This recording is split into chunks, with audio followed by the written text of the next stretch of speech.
Hey folks, it's Bjorn. This video is a little bit unhinged. If I'm being honest, I had sick brain going on, I was coughing, I was going, I wasn't super familiar with the material that I was going through. If I'm being completely honest, it just took me a while to get the video out. I meant to do it like a couple of weeks ago, but that just never happened. So, this is what we get, and I hope that you enjoy. Platformer dialogue video, something like that. I'm going to use flowcharts, or I'm going to explain to you how to use flowcharts to put together a platformer dialogue that lets you give options, and it lets you give no options, and it lets you talk back and stuff, and it's pretty cool. So I'm just going to, if you want to play this demo, it's on my itch page, itch.io / Mojo the Bojo. So if you want to play there, you can. I'm not going to play through the whole thing. He just says a thing, and he gives us two options. And we can move side to side to select the option. You may or may not know, because I don't know if you may or may not know, but I am working on a little platformer here with my little sister called the 5-Course Meal. And in that game, there's going to be some dialogue, there's going to be some stuff going on where you got to talk to people, but right now, I have like really long bits of code for every single, or really long bits of script for every little interaction, every character. It's got a lot of stuff going on. So I was like, well, how can I use this new flowchart feature to fix that and bring that down to a minimum? So that's what I'm going to show you how to do right now. So first thing I'm going to do is show you my flowchart. It is called NPC Dialogue, and the flowchart thing is kind of glitchy right now because it's still in beta. But this is what the flowchart looks like. I'm going to walk you through the parts of my flowchart and like what I have going on here, why there's so many things. And so let's start with the first down here. This part here is just because when I press the button, it automatically moves you, if there's no option 1, or if there's an option 1, it automatically moves you to the next one. So pressing E to start a dialogue would make you skip the first part of dialogue. So this is just to like figure stuff out. Can I copy and paste now? I can. That's awesome. I couldn't used to do that. That would have made this so much easier. So now over here we have our message, which is what is going to be displayed as what he's saying, what the NPC is saying, and our options, which are it starts with option 1. We're going to detect for if there is an option 1, and then if there is an option 1, then we display both of these texts here, yes and no, in different spots. And I'll get to how we do that later. We're actually going to use this guy because the blue guy is like more complicated, sort of. So yeah, not bad, could be better. And then if you follow and you select option 1, it brings you this one. What do you need? Well, it brings you the same thing both ways, and you get the same option. I wish there was a way. Right now you can't take two options from the same, you can't take two outputs from the same thing, from the same node, and bring it into one of the same output or input node. So this one can't go here and this one can't go here, but they can go to separate ones that are the same. And once I'm here, they can go in two different nodes into one node. That's just a little bit of a thing that I didn't realize. I could probably use a tag here that kind of just like decides like if it goes to the same thing or not. I could probably be like tag same, and you detect for the tag, but that doesn't matter.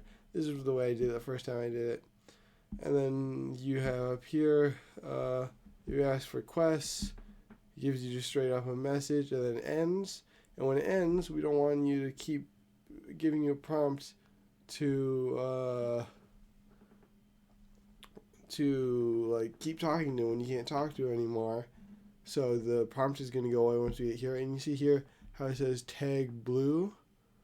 That is once you get to the end of a chain, it's going to set something. It's going to set a string variable to the tag that is here. So that's how we do that. And over here we give items. And when we do that is we have it detect for the word item or for the item output option. Sorry, I'm a little sick right now, so I'm not at the peak. You can probably tell my voice. So you'll detect for if there's an item option, and then if there is one, then you take the value and you spawn that object you spawn by the name, or you create object by name, and then pull this name here and create it. And this here says blue pickaxe, and here it says blue sword. And the reason why we do that is because back here we have blue start, blue pickaxe start, blue sword start. So basically, once we get, I'm going to go over here and just explain some things real quick. So here we have the NPC ID. The start is something different so that you know who you're talking to. So it only shows up with the one you're talking to. All these have NPC IDs. They just say blue, blue, blue, and this guy says blue. But once we make it to here, it sets that ID of all of those things to this blue pickaxe start. To blue pickaxe. So I'm just going to hop into the event sheet and show you what's going on here. It's been a while since I've looked at this. So this is just the basics, the controls. A, D, left, right, mirrored,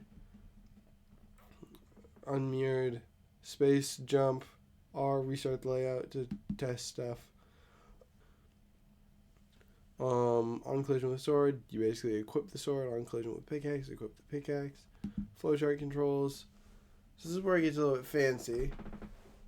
So when you enter any node, basically every time, okay, let's see if dialogue NPC. Yeah, okay, this is better.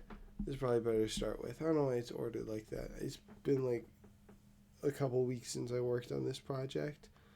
So this is me with sick brain, and this is me with not having worked on this project for a while, so this might take a couple takes. Okay. So first thing to do is you're always going to pick the nearest NPC to the player. And then you're going to set the player's current NPC string. Current NPC string to that NPC's ID. So that'll change over the course of everything. But this is just so that you can detect what NPC the player is closest to and is interacting with, so that the text boxes associated with it will do the thing they need to do. So then basically you pick the nearest NPC to player, or to the player, set the current NPC to the NPC ID of that NPC. I'm going to say NPC a lot. And as long as the player is on the floor and as long as the NPC is within 200 pixels of the player, so if you don't move outside of the player, out of the NPC's range, so you can't talk to someone from all the way across the room, because that's rude, it will, as long as you're in that range, it will start a NPC dialogue, the NPC dialogue flowchart at the node that you designate. So there's no real start node. It says that this one's a start node, but it's just going to start it at the player.current NPC, so whatever the nearest NPC is, and start. So for this, in this case, if the player is over here, it's closest to the blue NPC, so it would be blue start, which is exactly what this here is. So we have that going on, and then you also pick the nearest E indicator, which is called E, the object in this, and you set its visibility to visible. So the one that's this one here that's closest to the player, when we're over here, it's going to turn visible. When you move over here, this one's going to turn invisible, this one's going to turn visible. And that is all that this says. The closest one will turn invisible, and when the node tag does not equal nothing, so this is what we were looking at over here, where if the node tag equals something, so if it equals blue sword, and it does not equal what the player's current NPC is, value is, and start, so if it doesn't equal, so let's say the current NPC is blue, so if it's not blue start, and you're over here and it's blue sword, then you're gonna set, so this shows that this is the end of the the fact that it's a different thing from the other one signifies that it is the end of the dialogue tree that you're at. So you're gonna make the E set invisible.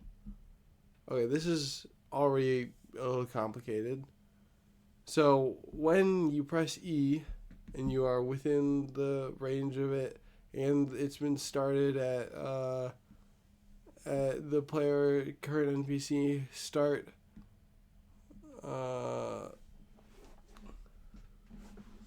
then you, and the NPC is, and then what you do is use text, check to see if the player, if the message, so this guy, if this text box is equal to the current NPC, the player's current NPC ID, if their IDs are identical, which each NPC has different text boxes, some are message text boxes, some are option text boxes that are related to it, and you can see that and know that that is the text box that you want to activate. So then you're going to type right under the text at the output message, which as we know is this one here. So this one here would be, what do you need?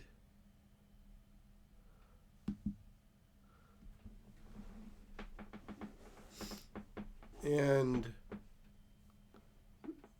when you press E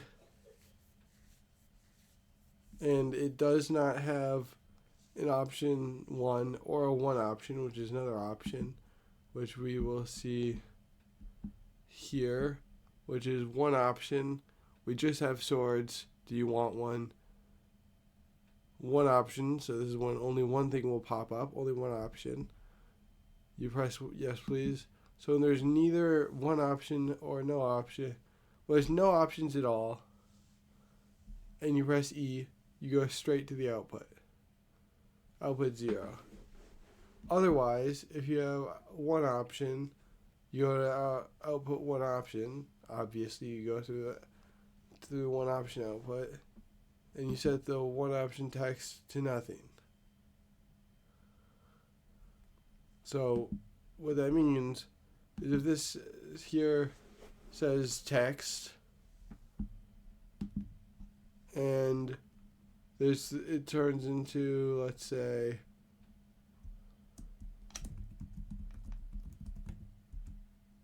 it says yes please. But then we need it to, you press E on yes please, and it disappears, right? Because it's going to turn invisible so that you are shown that you selected that option, and it will send you to the next node going through the one option. So one option, it brings you through the node to this next message. Here you go, one sword.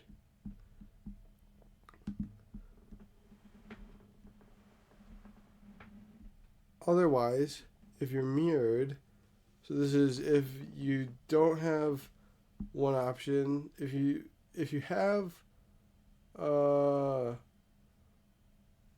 if you don't have one option and you don't have anything else, then you have one option, or option one. Dude, I really do not help myself with this. This is kind of horrible to talk about, but I'll power through. If you have the output one option, or if you have option one and you are mirrored, then you go to option one. Because mirrored means you're facing the left, option one's going to be on the left because we read left to right. That's how I figured it out anyways. Because this guy here is option one, this guy here is option two, and then you go to that option and you set the text of those options to nothing, so it turns invisible again. And if you are not on the floor and you are out of range of the NPC, then you just stop the flowchart, stop this timer, which we'll get to eventually, and set all the text boxes to nothing and the at start to true, which I don't think I really need anymore. I'm not sure if taking that out will break anything, because it doesn't do anything really. But I guess we'll keep it, because I don't know if it'll break anything. So that's that part. I think the next part to go to will be the dialogue select highlight. So when your NPC ID equals the current NPC, and this is the options text. So these text boxes, the one on the left and the right, the one left and the right, have the same ID as what the player has. Then, and you have the output option one. So if we have an option one here, option one,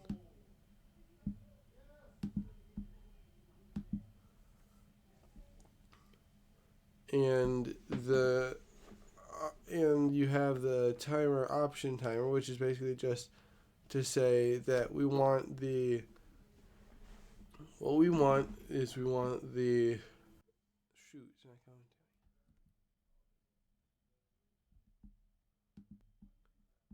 We want to use this timer here to detect for, or to make sure that you don't see the options until after they're done talking to you. So that's what that's for. And if the player is mirrored, you want the option on the left to be highlighted in green. So what you do here is you detect for if the option, if their option string value equals option 1 or option 2, and if it equals option 1 and you're mirrored, then you set that text to the color ID. This is for lime green, the text decimal code, and the text of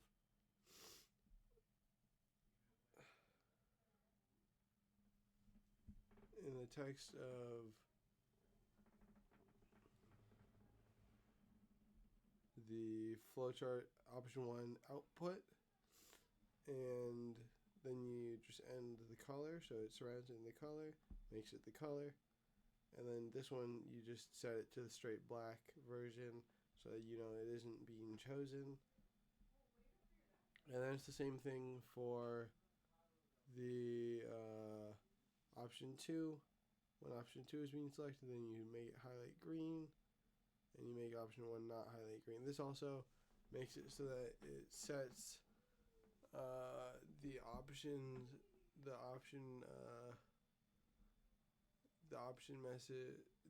text boxes to make sure that it's the one that's in the NPC that you're talking to.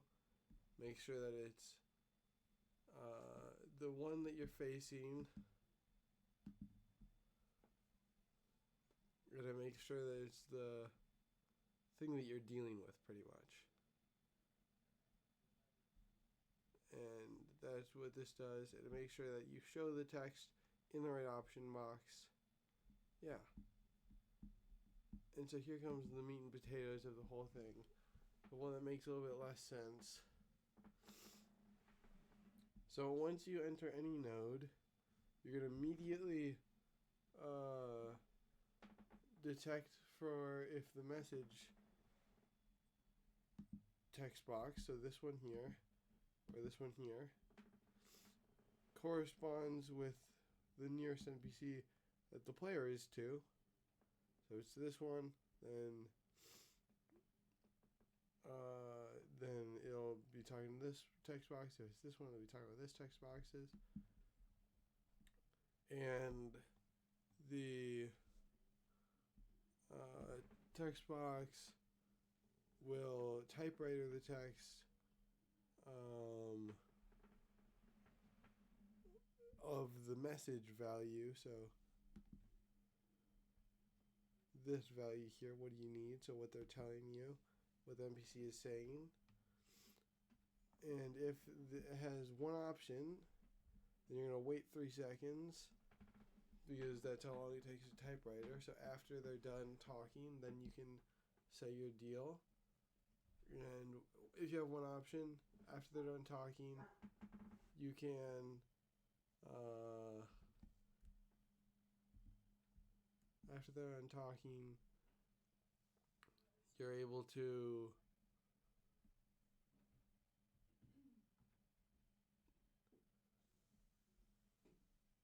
show the text of the one option output. So this guy here in the middle text box, and you're going to highlight it green, so that makes it seem like it's the choice that you're making instead of just like a random bit of text that they're saying. So this system can be taken like way into scale. But anyways, if the flowchart has the output item, so it has the item output, so here, sword,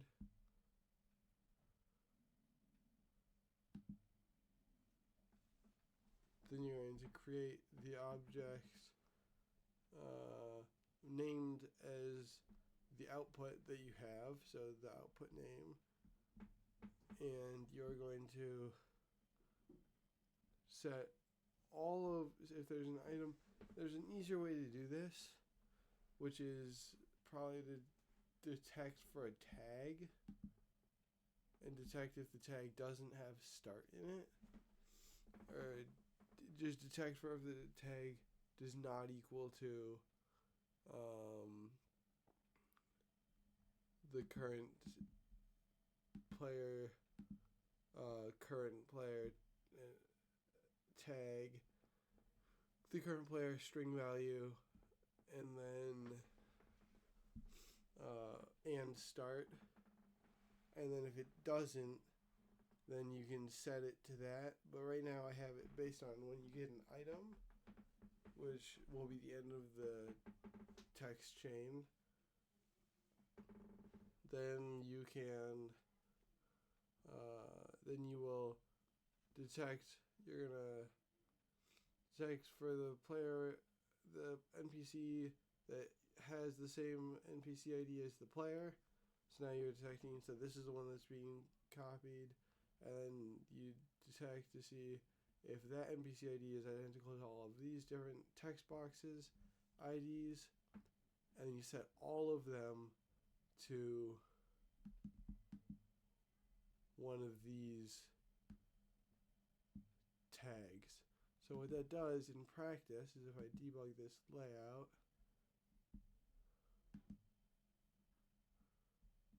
I can click on this guy. Oh no, I can't do that, my bad. I can go NPC 2. So his current NPC ID is blue. I can say not bad. What do you need? Supplies. Pickaxes and swords. Swords. Now it's a blue sword. So now when I go and talk to him again, he will go down the path that has blue sword start. And if I go to the message text, it also has blue sword. And the one option text, oh, that's not blue sword, blue sword, and so on and so forth. So that's how that works. That just like sets it so that you get to a new tree, and then that's what gets the different blue pickaxe start, blue sword start, blue pickaxe sword start, and so on and so forth. And when you have the output option 1, then you can detect for whether or not the NPC ID equals the player's current NPC ID. So if the message text box has the same ID as the player's current NPC ID, and you will, no matter what typewriter the message value, and you're going to start the option timer for 3 seconds. And once it's done running, then for every options text, you're going to, by their X value, so the one on the left is going to be 1, one on the right is going to be 2.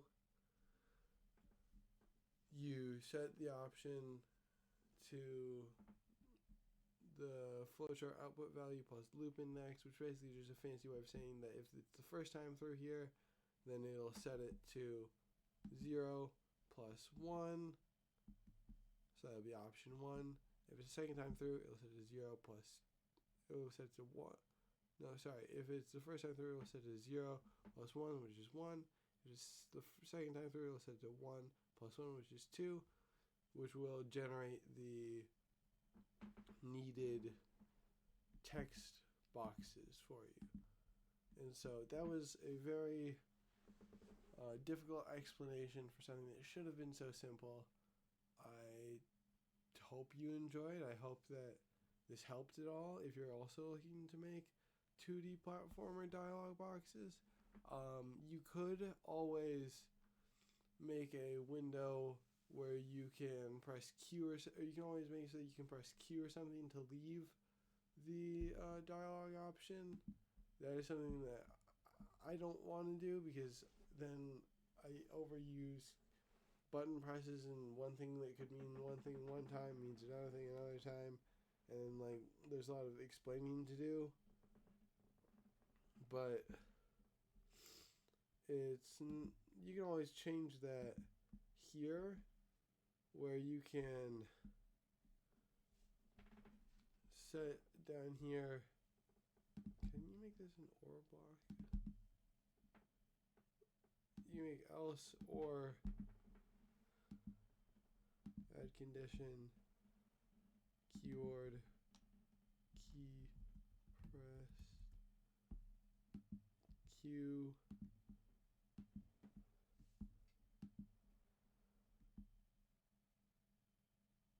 not. Maybe I can't do that. Okay. I'm sure you can find a way to do that and modify this system, but I'm just going to put this out there, see what people think, and kind of add on to my repertoire. Alongside this video is launching a introduction to who I am and what I'm doing. So if you wanted to see that, that is also going to be on my YouTube. So yeah, give it a watch. This is probably going to be 2 videos. So I'm going to have to do some work. But yeah, thank you for watching. I hope you had a good day. I hope you have a better day now. I hope you learned something. And I hope that you just take it easy. So yeah, that's all from me. See ya.